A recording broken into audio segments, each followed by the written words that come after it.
All right. Welcome back to another episode of Friends from Work. This is a podcast about all things in the Marvel Cinematic Universe, and it's a podcast that's hosted by me, Kyle Sconawill, and my longtime friend from work, Robbie Earl. Deep breath, exhale. The craziness of the last 2 weeks is slowing down a little bit. How are you, dude? Wow. It's slowing down in this very it's I don't even want to say calm before the storm, because I like to think that it's not going to be a storm per se. That feels a little dark. We're in the eye of the storm, where it's calm for a second. Yeah. It's about to get horrible again. Or at least crazy again. Man, it has been. I think you said this earlier. I think the clearest indicator of how crazy it's been is that I was in Nashville, the city where you live, at the same time that you were in Nashville. And did not even see you. No! I know. Let's just catch people up a little bit on our last 2 weeks individually, because I think it's a story worth telling. Yeah. Agreed. First of all, on the Friends from Work side, here's what happened on the screener, okay? Robbie and I are now, 6 screeners deep? Something like that. Yeah, and that sounds about right. Each one has been a little bit different. And so it's been hard to figure out what the exact trend's going to be. But the last 3 or 4 have always been 2 weeks prior to the movie releasing. And so personally, I kind of planned some stuff for the week of the release, because that's usually a slow time for us because we have our stuff pre-recorded. Right. That also allows us to do a spoiler-free preview and all of that. And so, of course, this is the movie where after planning all that stuff and you have a surgery coming up and all this stuff, it turns out that the premiere is actually only 1 week before the actual movie releases. And that because of my parents coming to town and all of this other stuff, you and I are not going to get out to Austin or LA to see it. So we had to watch it individually in our own towns. But what that meant was we didn't see it until the week of the release, which therefore gave us no time to record an initial reactions episode and a spoiler-free preview episode. So I'm kind of hoping that today we can use this episode as a weird spoiler-free preview. Here's what I'm thinking. If you have seen Guardians of the Galaxy Volume 3, go back and listen to last week's episode. It's a must catch. It's our initial reactions as we walked out of the theater. If you have not seen the film yet, don't turn this off, because we're going to keep this entirely spoiler-free, and this will operate as your spoiler-free preview a week after the film released. But tell me about your 2 weeks, because it's worth talking about. Yeah, man. 2 weeks ago, I don't even know where I was 2 weeks ago. Were you alive? It has been wild. So Candace, probably, I don't know, 6 months ago, maybe. I think that's actually about right. Right around the time all the Ticketmaster drama was first happening, Candace, well, I should say our friend Emily, literally had to take a day off work to sit at her computer and do whatever refreshing has to happen to become a verified fan, I think is the terminology, and therefore get access to the early sales for Taylor Swift tickets. It was it's a wild thing, like all these hoops, and you jump through these hoops, I think, just to get access to very expensive tickets. Like, it's not like you're doing all of this to be able to get some kind of free or prize ticket package. But sounds like my PS5 story. Yeah. No, that's exactly right. I think I even said that at one point where I was like, man, I can't imagine going through this amount of work for something on my own. And then I was like, actually, do you remember we followed all those accounts, like PS5 bot updates? it was just the weirdest headspace to live in with all of the like PS5 account bros. I hated it. Anyway, so she was successful. She was able to get tickets to the Taylor Swift show in Nashville for me and Candace and her. And I think I've said on here, I've always been a fan of Taylor Swift as a songwriter. I feel like there are certain eras of hers, no pun intended, that I like more than others, but I was excited for the show. I was excited to go to the Nashville show, one, because I feel like it was kind of special in that I spent so much time there. And that's obviously where she kind of got her start. So it was just a fun way to do that. Also, it was the first show that, because we saw her Friday night, so it was the first of 3 nights, 3 sold out nights at the Nissan in Nashville. Think about that for a second. How many artists in the world can say that? And here's the thing. 210,000 people? Okay, I was going to say Nissan sits probably 60 or 65,000. And she said 70 is what they had that night. Well, yeah, you're probably right, because they can put seats on the field, whereas an NFL game can't. So 70 doesn't sound crazy.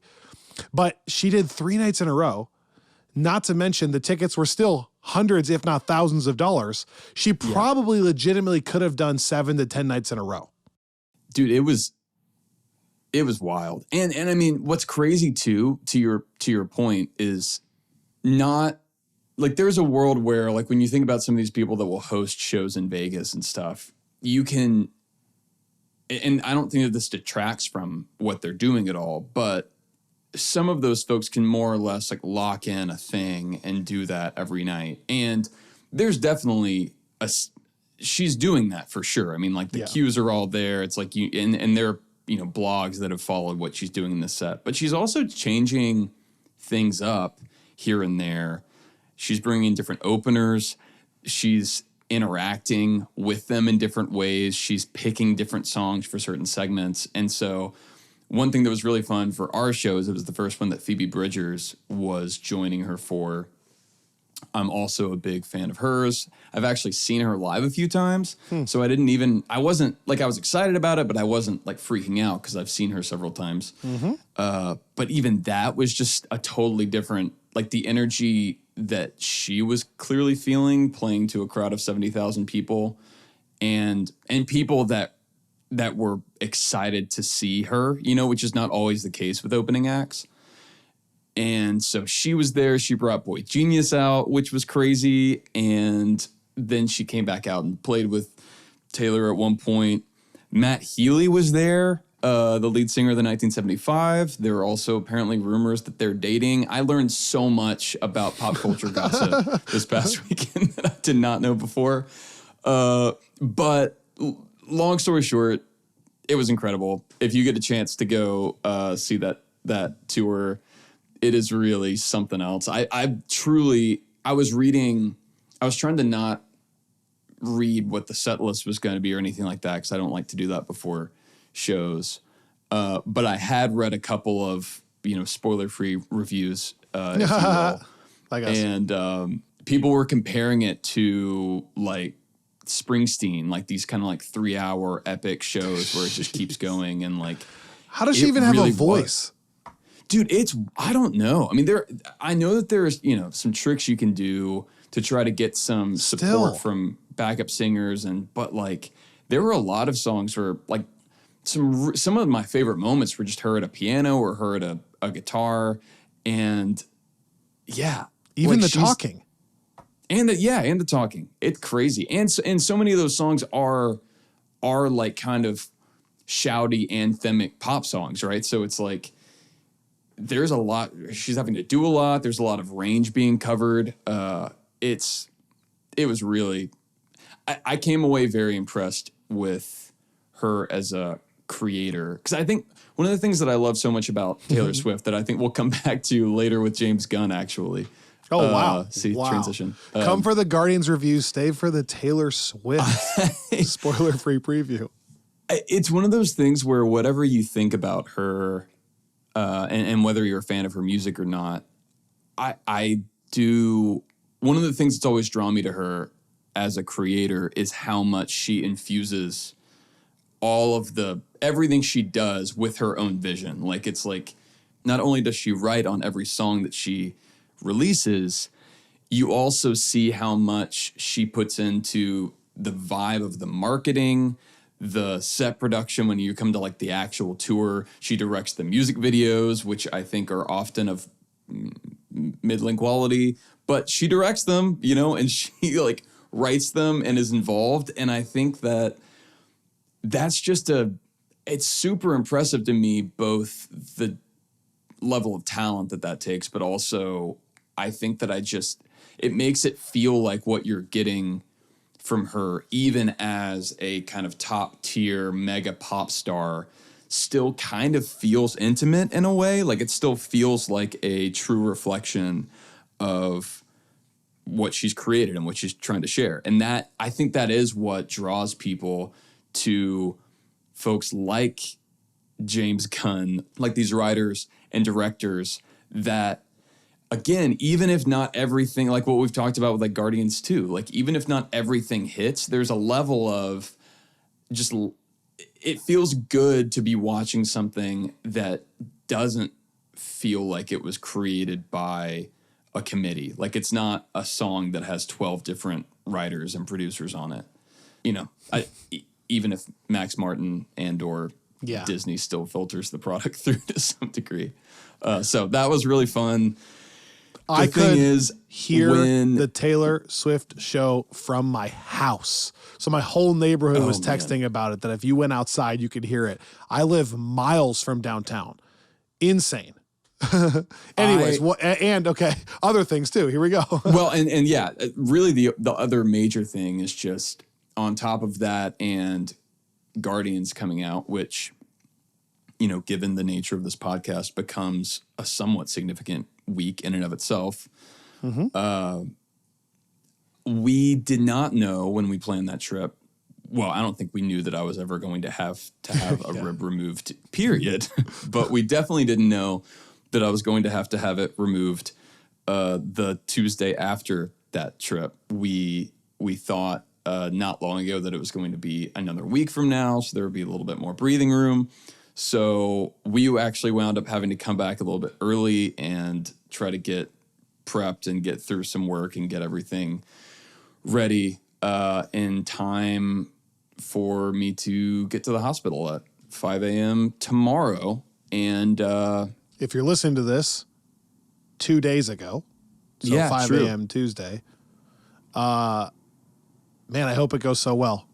Everyone will be thinking of you tomorrow, aka 2 days ago, when they're hearing this. But yes, time hopefully, travel. Yeah. It's cool though, because I'm gonna have this like you can kind of see for the video viewers there, the little scar there. I'm actually going to, and I think I'm serious here, I'm going to have to talk to my surgeon tomorrow morning and emphasize to him that I do in fact have OCD, and that if he does the exact same surgery on this side and the scar is not in the same position, it is something that I will think about every time I look in the mirror for the rest of my life. So just, there you actually will bring it up. Well, I do hope it goes here we well. are. Yeah, and if you've missed a few episodes, Robbie also bought a house, so going through that as well. Which we closed on a week ago. Your screener was in Austin with Jacoby. Did you get a chance to go a second time already with Candace, or you've just seen it one time? I didn't. I was going to try to do it either last night or tonight. And it came down to seeing it. Well, one, I have to be there super early tomorrow. Yeah, right. And I just couldn't swing a later show, and I wanted to be able to sit down and talk with you like we're doing here. Yeah. Correct. But my hope is that, Candace still hasn't seen it, which is kind of crazy, because these are movies that she really loves. We did a kind of just Gunn Guardians marathon last weekend or 2 weekends ago, and she was actually like I floated that idea, and she seized on it and was actually excited about Let's go. that. So I think she's excited to see it. Just and life. so part of me, part of me wonders if she may even wind up going with friends while I'm in recovery mode. Incapacitated. But I do really, this is one I'm excited to see again. It was really fun seeing it with Jacoby. Yeah.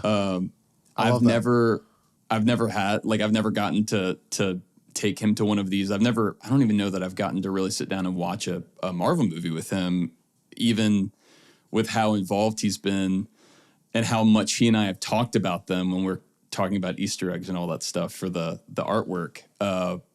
But it was fun because he loved it. Like he just genuinely had a blast. He was like sobbing the whole time. Like, or at least the last like half hour. I didn't know that. Which I don't think he would mind me saying because he told everybody after the fact. And I love it. Yeah, I mean, he just had such a like great reaction. He said what I feel like I've heard a lot of people say, which is that it was his favorite movie that Marvel has put out since No Way Home, and he said he might even like it more than No Way Home. So our Discord is super high on it as well. Again, we'll talk about this here in a second, but that was the big takeaway for me that night, and it's why I'm really excited for folks that haven't seen it yet, like Candace, to go see it. There was such a fun energy in our theater because I felt like that was pretty indicative of everyone's response. Like it's just a movie that I think it's like what you and I always talk about with the best, like the best version of the classic blockbuster, like the Spielberg style, like give you the like fist pump moments, but also give you the heart and just the spectacle in a way that's done imaginatively. You're spoiler-free previewing it right now. You got to wait a second. It was fun. Okay. Good. What has your last insane 2 weeks been like, Kyle?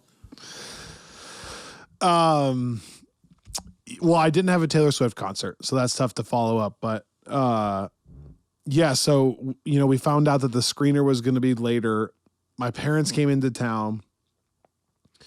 We were working on that friendly reminder, which, by the way, you can still check out on YouTube if you haven't seen it. That takes me a lot of time because I got to capture. I think I captured 82 clips from the Guardians films, and then the Saga So Far stuff. So we were working on that, but then, like I said, I had this incredible golf vacation planned with buddies like 8 months ago. Anytime you get three guys together that have kids under the age of 3, you have to plan this so far out. So we planned that we were going to go to North Georgia, shout out Georgia. And we did 3 days of just golfing. We stayed at mansions. It's a long story. We stayed at our friend's mansion, and like I'm talking the biggest mansion you've ever seen with a full-blown movie theater. And so we took advantage. I watched Hustle. It's this Adam Sandler basketball movie. Oh, I heard that movie's actually kind of good. It's pretty fun. A great movie to watch post a golf round at night in a movie theater at someone's house. So much fun, and given the stress of the season, very, very life-giving. Plus, I played a golf course in Blue Ridge, Georgia called Old Toccoa Farm, which, if you know my rankings, was like an 8.0, which is really high. Like, I will be back. I will travel there. So if you're in the area and you're into golf, check out Old Toccoa Farm. It's public, but it had a very special, like, private vibe. So that was literally Monday, Tuesday, Wednesday. I booked that tee time Wednesday morning so that I could drive back to Nashville, pick up Annika, and go right to the theater. So went right from there without dropping my stuff off to Guardians of the Galaxy. Felt like a king because Marvel, again, had a reserve seat, which was incredible in this huge, long line. I saw it at the Nashville Opry Mills IMAX, which is the biggest IMAX I've ever seen. it's wall to wall of crystal clear picture and the best sound, like bass that literally rattles your chest. So like when John Murphy had these synth basses, you know, big moments with the score, your chest is like caving in, and I love it so much. So I had such a visceral reaction to the movie because of that. You're gonna have to get a rib removed. I'm going to have to. Maybe I had one already removed from the base. So that was Wednesday, but then you know how this goes. Like you and I chatted for 10 minutes Wednesday night in the car. I did a TikTok in the car previewing this, went to bed. Then you and I got up, recorded that whole episode Thursday morning. I then had to edit the whole day that Thursday to get it out in time for it coming out for everybody else that night.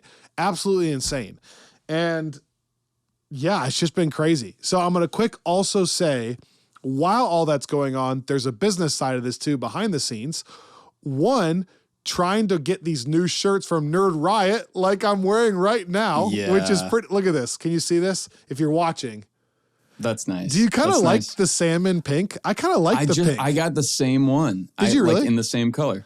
Well, I just have so many dark shirts, so I thought I'm going pink this time. I did also get, I said this last time, but I did also get the dark side of the Galaxy one. So that I did light and dark. Well, and I did too. I did a dark black Groot Nirvana. But check this out. Like, see his face? Yeah. It looks pretty good. So I'm excited about that. And, you know, that took some effort. And then on top of that, I'm trying to get our Guardians of the Galaxy theme shirt out to people, which just to show you how much I'm pushing things to the end of to the wire here, down to the wire. I was going to get them all out today, but USPS pushed it back one day. So now I'm not getting the shirts till tomorrow, which is unfortunate because I'm going to Dallas for the week for a golf work. So I am now taking my printer and my merch stuff home. I'm going to pre-package everything, and I'm going to task Annika with filling the orders and getting them to USPS because I want people to get these shirts before it's too late. But that's literally how busy it's been. It's been absolutely insane. It's just been, it's been insane. Are we still accepting orders for those? Yes, but I pre-ordered and I overshot the amount of people that bought it by a little bit. So there's a chance now that I've gotten some more orders that I might be out of your size. And I wouldn't reorder until we got enough of that size. Does that make sense? Yeah, I will say that I saw Jacoby. Yeah, you saw one. Well, he came to our showing wearing the first test print of the shirt. Yeah. On a different color because I think it was just whatever shirt they had to test the screen printing on. But it looked pretty good. I'm pretty stoked about it. Looked pretty good. So hopefully, again, you're listening to this on Thursday. Hopefully the shirts are on their way in the mail already to you. That's my hope. And if not, then by early next week, you'll have them. I want to say two last things, then we're going to jump into a quick, real tight episode here, spoiler-free preview of Guardians of the Galaxy Volume 3. I just want to say, you know, we do on Friends from Work Plus these other things we're excited about, in quotes, type episodes. Mm-hmm. And I had a couple things that I wanted to share. So this is bringing a little bit of Friends from Work Plus over here. One, on top of all that stuff I've been doing, I am working on some of my favorite music I've ever worked on, and it's giving me so much life. And I wanted to tell you that because you would be jealous. If you heard some of the strings I've been working with, you would be like, gosh, I miss making music like this. I'm making a single for somebody that I just got the violin back today, and it literally blew my mind. Like, we're talking, I'm going to send it to you. I'll send it to you. It's the coolest sounding strings ever. But last Friday, we had our initial reactions episode come out. I had a song that I worked on with a different artist come out, and I had a song from my own band come out. So yeah, which showed up on my my release radar. Yes. So on the music front, just some stuff that's really bringing me joy. And I'll post links to some of this stuff as it comes out in the future. And then secondly, did you see that they finally dropped an Oppenheimer trailer, a full 3-minute trailer? And oh my gosh, I have chills just thinking about it. I watched it today in my car as soon as I saw it come out. Holy cow, Robbie. That will be a screensaver episode, and we will probably end up doing a like an Inception or Interstellar or something, or Dunkirk rewatch.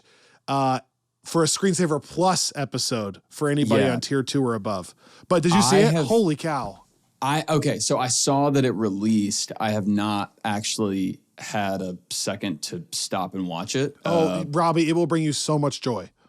I'm really excited. I'm really excited that you brought that up about Screensaver Plus there, because I think this is when we really start to see the fruit of what we've been dreaming for Friends from Work Plus 2.0. We, for a while, I mean, almost a year now, have been talking about different things, some of these projects that are coming out and how we wanted to approach them. And so, yeah, man, you and I have been talking. It is going to be a huge summer. I'm actually really, really grateful that the Marvels got pushed like it did, because it's such a crazy summer for blockbusters. And I think it's going to be really, really fun to have a second to delve into all these other really excellent franchises. Like, I know that every summer has blockbusters, but not every summer has a Christopher Nolan film with the kind of cast this has, let alone Mission Impossible, a Fast and Furious movie. Candace is reminding me. I do not care. Although I do feel like almost every summer has one of those now. Yes, so that is not. Are they on number 11? 10? I think it's 10. It's the end I have seen of, 0. It's the end of the beginning of the road. Is that the tagline? The beginning of the end of the road. There it is. The beginning of the end of the road. Well, it just did my heart so good to see Robert Downey Jr. posting about something again in film. And he's in Oppenheimer and he looks so old in a good way. Yeah. In a good way. I can't wait. I'm so excited for that, because he's one of those actors that had such an illustrious career prior to working as Tony Stark, and obviously did incredible work, maybe the best work we've gotten so far within the MCU still. And I feel like has not for lack of the talent, but I don't think we've really gotten to see him shine since those, I don't know, since like the late 2000s, early 2010s. Well, and so I'm really pumped on. to see him in a role like that. Yeah, okay. But don't outside of the belittle. MCU. Okay, I was gonna say don't belittle Endgame or Iron Man 1. No, Okay. obviously. I mean, I'm here. I'm just saying outside of that context. I mean, I'm here. But you brought up the summer. This is maybe the first time ever on this podcast, correct me if I'm wrong, that we are actually getting a structure built out for what the rest of the year could even look like. We are finally scheduling that far in advance. And actually, we're both stoked about that. That's not like a burden. It actually frees us up. Right. I think after doing this for enough years, we're now starting to get a feel for what the rhythm looks like around a Marvel project, around Secret Invasion, that we'll probably have a screen or two in 2 weeks, which is crazy. But then also what the quote unquote Marvel off season looks like and how that works with Friends from Work Plus. And I'm really stoked. Like you said, not only Secret Invasion and how good Guardians was, and I'm looking forward to the Marvels and Loki, all that stuff is going to be awesome for this year. But also, the Indiana Jones film, Into the Spider-Verse, Oppenheimer, Fast and the Furious, but Mission Impossible, which Mission Impossible is actually the film that a year ago, when we started thinking about this, kicked off all of this. Like, Mission Impossible is kind of the origin story of Screensaver, really, right? Like, that's what got us thinking about, we need to talk about some other stuff too. So that's probably my most anticipated, with Oppenheimer being second. I don't know. Anyways, I wanted to bring that up because that's another thing that's bringing me joy right now. The music I'm working on and the movies that are coming out and what that could look like for us. Okay, this is going to be a quick episode, but if you haven't seen Guardians of the Galaxy Volume 3, we're going to talk to you about it. Spoiler free, of course, here in a second after a quick word from these sponsors.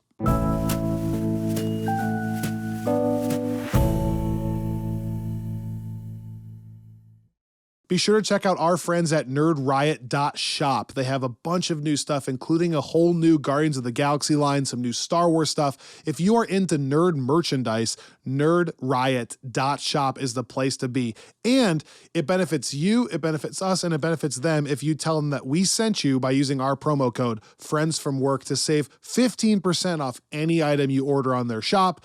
And if you need help finding that nerdriot.shop, click the referral link in the show notes below, and you can get a shirt as cool as this one that I'm wearing right here, this Star-Lord shirt, nerdriot.shop, promo code Friends from Work. And if you are getting stoked on Guardians, you haven't seen it, or you have seen it and want more, check out Organic Priced Books. If you are a Friends from Work Plus subscriber, or if you're thinking about becoming one, then by the time you're listening to this episode, our Comics Corner readings will be announced for this, and some of them will draw from this massive Adam Warlock omnibus that I was able to snag from the folks at OPB.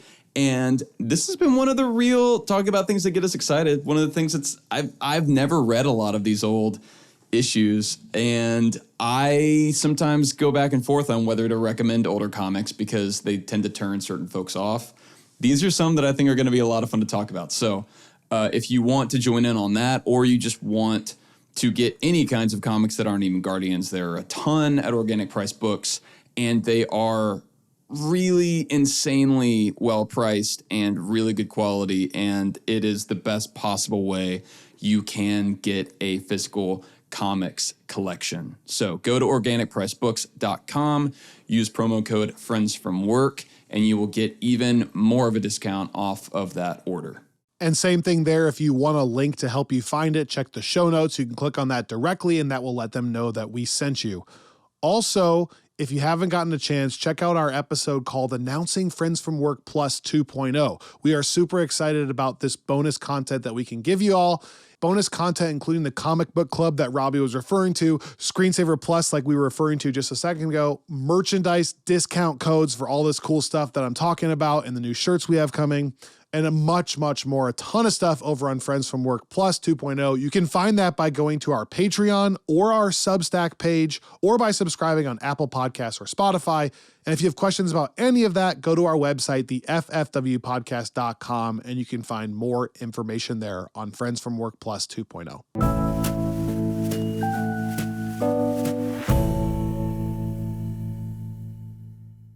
All right, like I said earlier, we missed the spoiler-free preview episode, which many people brought to our attention. We didn't know that many people liked that part of it. And so we're going to give you a little taste of that right now. Robbie, I think my lasting impression of my first viewing of Guardians of the Galaxy, and I got to say, I'm going to Dallas this week for work where I'll be alone, and I will probably see it a second time this week and be able to reflect on it a little bit more. But if you didn't listen to last week's episode, our big takeaway is we both loved it. Robbie called me night of, and you sounded as excited as maybe I did post No Way Home. Like, it's been that long where the conversation was that energetic night of, and I love it. Like, anytime Robbie matches my level of excitement, that's when you know we have a good thing going. If I can get Robbie up, I love it. And especially when we're not together, right? Because like we still, you know, and this will be such an interesting thing to unpack as the future unfolds. But we had so much fun at Quantumania. Yes. When we saw it together in LA. And then, you know, obviously that wound up being a very polarizing film. I still like it, by the way, but yes. Yeah. But in terms of us being apart and then calling and having that kind of excitement, I don't know that that's happened since ever, because we were together for a lot of the others. The other one we were separate was Eternals, and I don't think we had the same energy post Eternals. Right. Crazy. It reminded me of like our call after Far From Home way back. Oh yes. Or even though we were together, it felt the same as our energy from Black Widow too, that first time. Yeah. Which, by the way, that is one thing I learned. It's not as fun not being with you. I think like it's just fun to share in that moment together. We can get so much done, and I really like it. So I'm gonna try to prioritize either LA or Austin or Atlanta or whatever with you. The other thing that's been so fun is to just now see the reaction, because last week's episode, we didn't have any reaction, as always. So we didn't know. Right. But now to see that it has like a 95% audience score on Rotten Tomatoes and an mid-80s, I think, critic score, which in today's day and age is now becoming very good. Right. I think it's just been really fun to kind of have the collective moment view the MCU positively again. Am I crazy? Like, it's just been fun to have a week where everyone's kind of like excited about it again. Yeah. Well, and I think that what I love, and this is me as a genuine fan, even operating maybe a little bit differently than me as a podcast host here. It's fun when there's a lot of forward momentum in the MCU, which is to say, like what we always talk about at the end of the Infinity Saga, when it's like every bit of information you get, it feels like you're kind of hurtling towards something.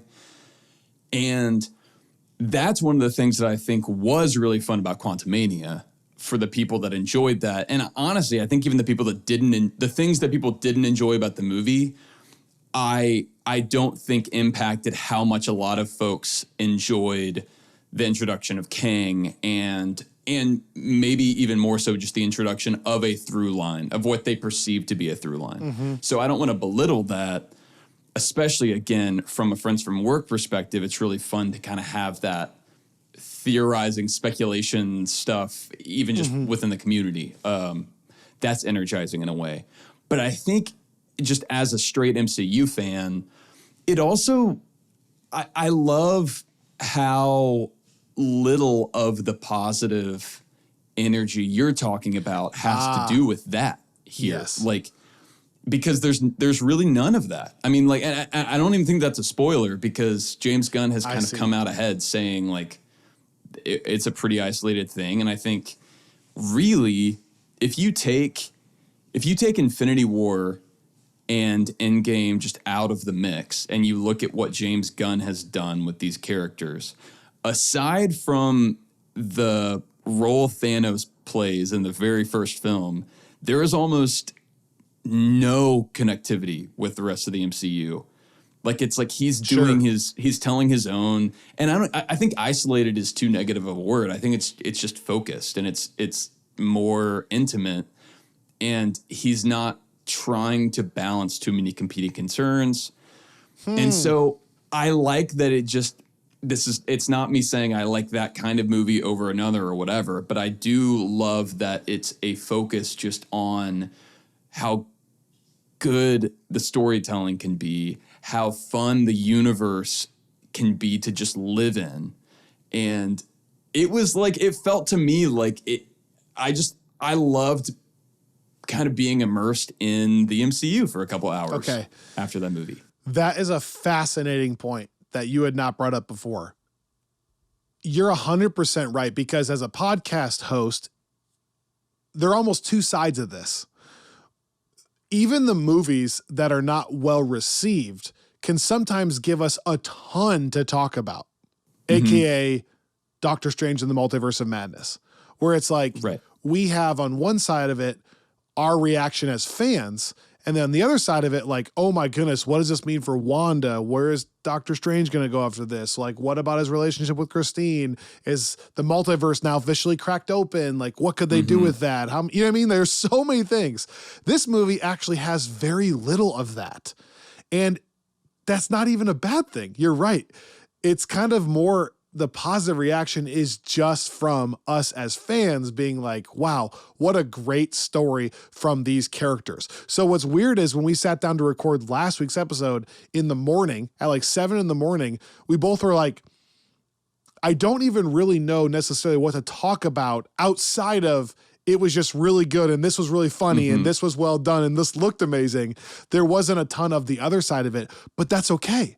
And because the Guardians are, like you said, isolated is maybe too harsh of a word, but because they are their own thing, it was a good ending to that own thing. That's basically the takeaway.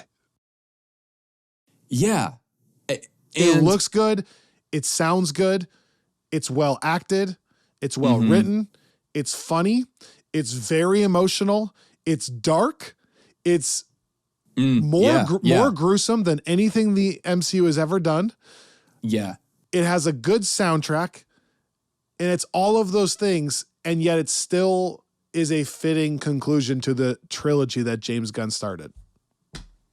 Yeah, I mean, I think to me it's the marriage of what I love the most about Guardians 1 and what I thought Guardians 2 did so well. And which is not me saying that I think it's better than Guardians 1.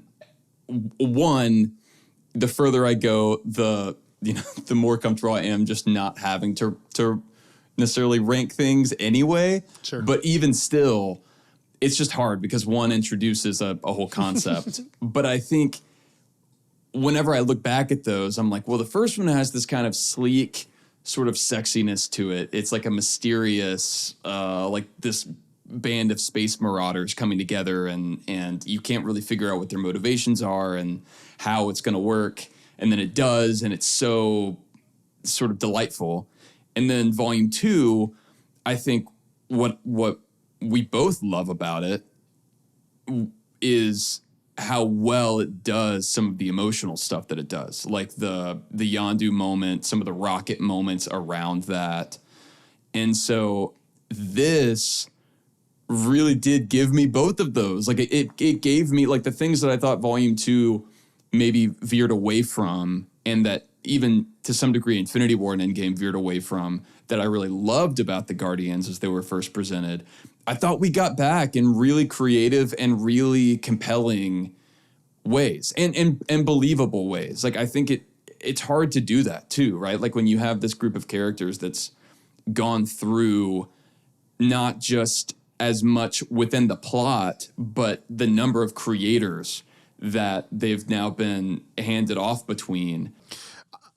I can be the initial ranking guy from now on if you want to. We'll always come back to an official Friends from Work ranking in our reflection episodes a while after the film releases. But I am starting to like just telling people what my gut told me on the way out of the theater.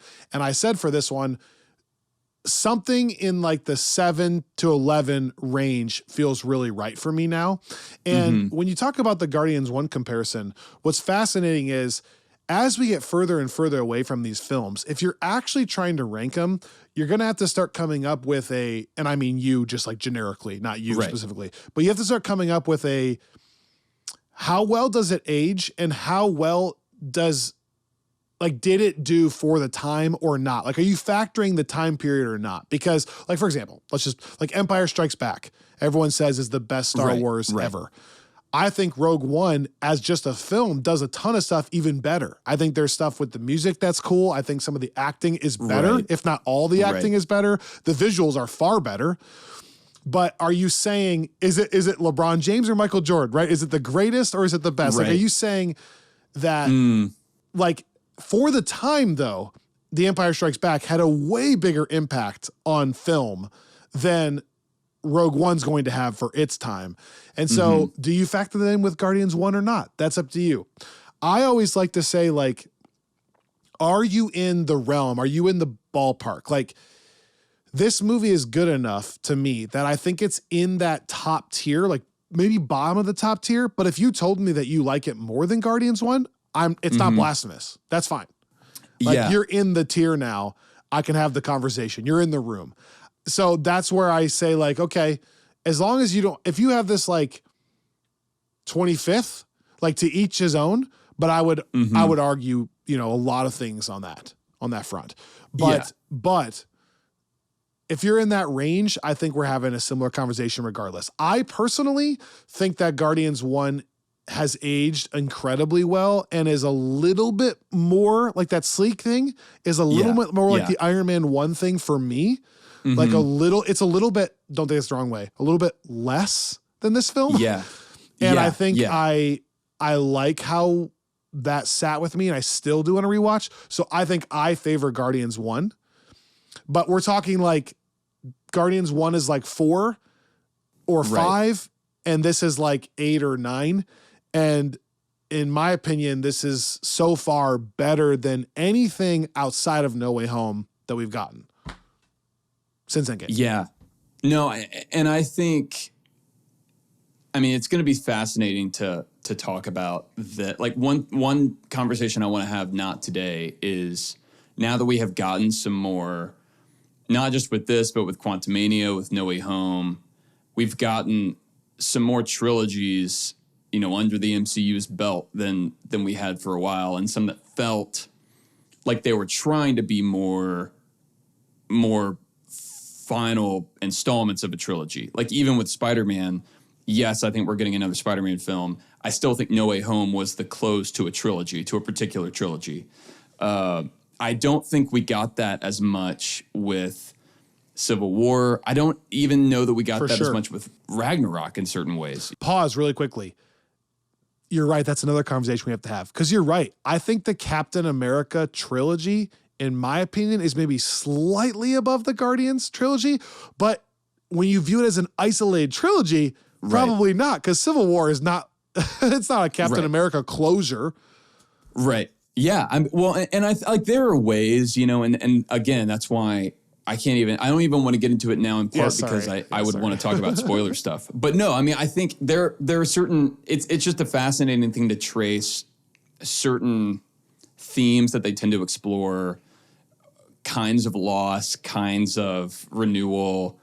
And I like that. And I like being able to trace that. But I also this is one maybe I think more than any other MCU trilogy, and I think that makes sense. Like it feels very, very, very cohesive to me. Like it makes, like I think that you could spend, like it almost feels like the Lord of the Rings trilogy in that it's like designed to be watched like 1, 2, 3 to some extent. Now, obviously they're different in that there aren't several projects that occur in universe between the Two Towers and Return of the King. Sure. But it feels, and that's, I mean, I'm really impressed by that because of how hard it is. Like you look at these other trilogies, like we love Civil War, we love Ragnarok. Mm-hmm. They had some competing concerns that they had to balance that I think would make it to where, well, that and the fact that the first 2 Thor movies would definitely bring that median down. Yeah. But like this is one where it just... Thor Dark World. We have to say it. Sorry. Brings it high, though, you mean? Yeah, contractually obligated to bring it up.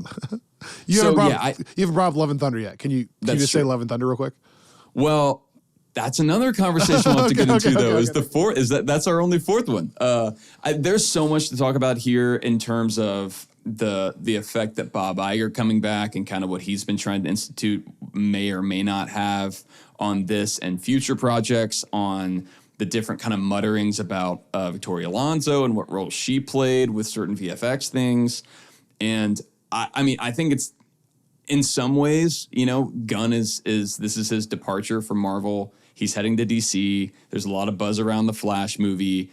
I think that we're sort of for the first time in a while entering this phase where like it reminds me of 2012 a little bit of like, okay, like Marvel's gotten for the first time in years a couple of films that were not critically well received. And there is some level of buzz around the DC film in a way that there hasn't been since maybe Wonder Woman 1984. But even that was such a, like that was so poorly received that I think it was kind of a splash of cold water. So I think that it's going to be fascinating to see how all this plays out. My final thoughts for now, I said this right after the film, and I think I stand by it. I do think it's one of the best MCU films. Now, granted, there are a lot of them now, so I don't, take that as you will. But I do think it's one of the best, and I think it is certainly in the top 2 that we've gotten since Endgame. And I see myself rewatching this one quite a bit. Here are my final thoughts in closing. One, I legitimately think you brought up 2 or 3 episodes worth of conversations I'd like to have. I also tweeted about the trilogy thing. That's an entire episode in and of itself. Let's analyze each trilogy. You can even rank, what's the best trilogy in the MCU? Because that's a fascinating discussion now that we have finished Spider-Man, Guardians, Ant-Man, Thor, Captain America, Iron Man. You have a lot of candidates with totally different perspectives on what a trilogy is. So that would be a fun conversation. Yes, I also think it'd be fun to just do a snapshot of the moment that is the MCU and DC and culturally, Bob Iger, all that stuff. That's another episode. What does that look like? Where is it going? And again, we may have time for that this summer, those kind of things. Yeah. My closing thing is, 2 things here. Part 1 and part 2. First of all, I understand the irony of what I'm about to say, but I really think it would be fun as a culture, and if you're listening to this podcast, to start changing our mindset a little bit back away from the sports radio thing that we talked about with Jeff Loveness, the hypercritical, I have to review, quote unquote, every movie.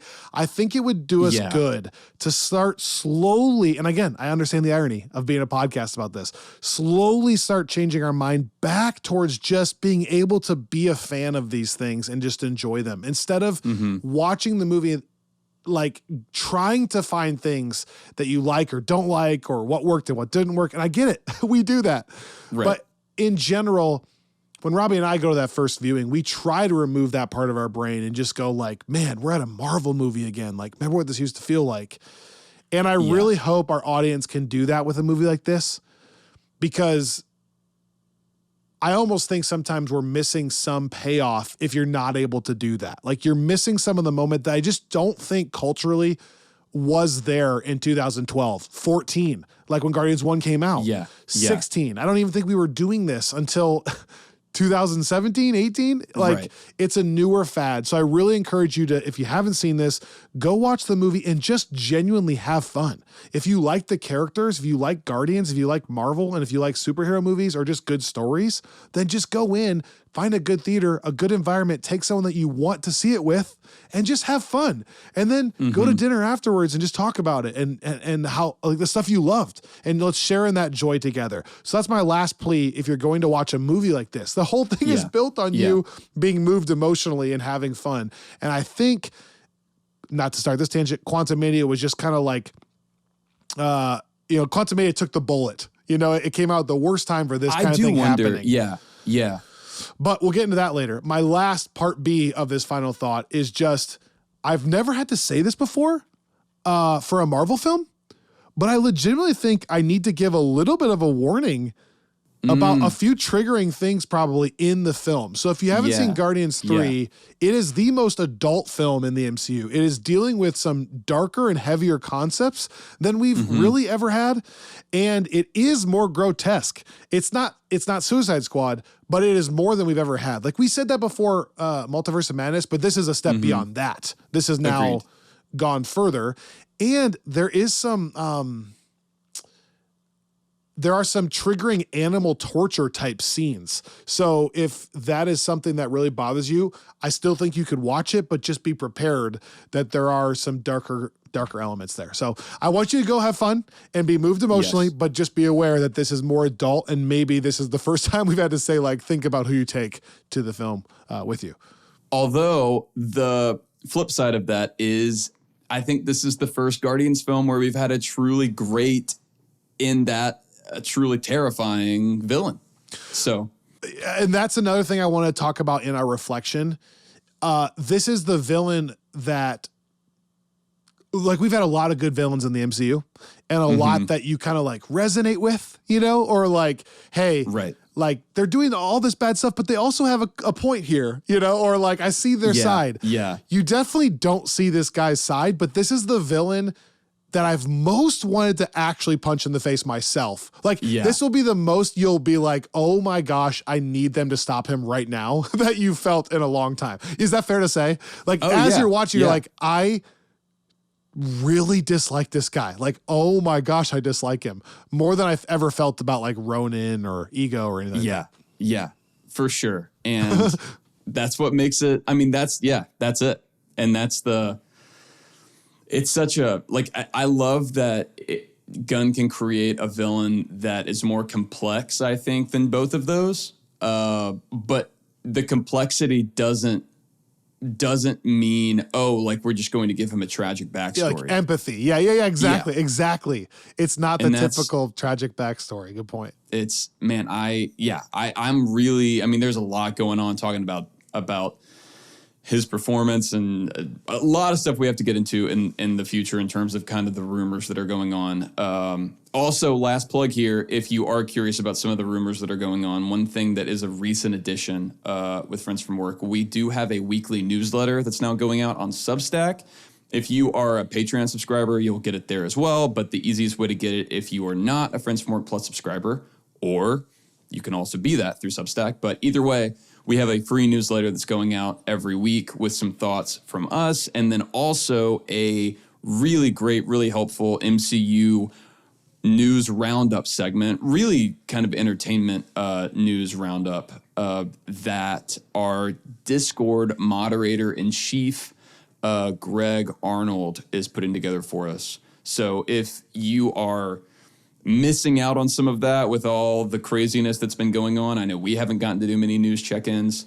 That is going to be your surest way to always be up to date with what's going on. The newsletter's legit. I actually just told my wife about it today, and I said, hey, she's trying to get off social media as part of like a cleanse. And I'm like, hey, the best thing to do now is just subscribe to the newsletter, because once a week you'll get caught up on all this stuff. And Greg does a great job with the rumors, and you do a good job. And it's been fun to have guest people write, me and Pete and Candace. And, so yeah, check that out for sure. So here's the deal. Like I said, Robbie is now post-surgery. If you're listening to this, he's recovering. I am traveling. We kind of are going to totally regroup next week. He'll be feeling a little bit better. I'll be back home. And then, like I said, Robbie's got a schedule that is coming together for us for the rest of this summer and hopefully the rest of the year. What that means for Friends from Work Plus and what content we can give you over there, and catching up on our rewatch of the MCU, which... yeah, it's a whole nother story. Yeah. These kind of discussions we just talked about. A reflection, maybe talking with John Murphy, the composer of Guardians of the Galaxy Volume 3. A reflection of Guardians. And then a preview of Secret Invasion. Maybe a Saga So Far there, or maybe a friendly reminder there. And then also the tie into the rest of the summer with Screensaver and Oppenheimer, Mission Impossible, and blah, blah. So we're going to have that all scheduled out for you guys next week. Thank you for your patience. Go watch Guardians, enjoy it, and then next week we're going to regroup. We'll be right back here on Friends from Work. Let's go.